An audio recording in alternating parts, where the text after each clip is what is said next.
Social मीडियावर सध्या काही व्हिडिओ व्हायरल होत आहेत.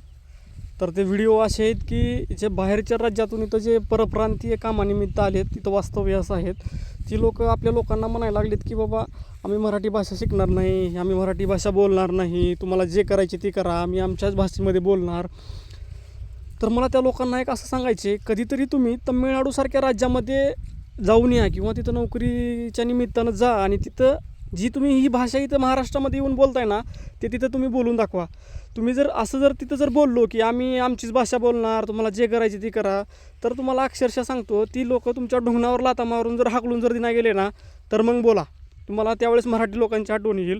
तुम्हाला इथं महाराष्ट्रामध्ये येऊन नोकऱ्या भेटायला लागल्यात, चांगला पगार भेटायला लागला आहे आणि तुम्हाला इथं खायला प्यायला चांगले भेटायला आणि उकडाले ते खाऊन तुम्ही आमच्या लोकांना बोलताय. तिथल्या राज्य सरकारनं सरळ सांगितलं आहे, एकतर तुम्ही आमची भाषा शिका, नाहीतर इंग्लिश भाषा बोला. तिथं 2च भाषा अलाउड आहेत, एक त्यांच्या मातृभाषेमध्ये बोला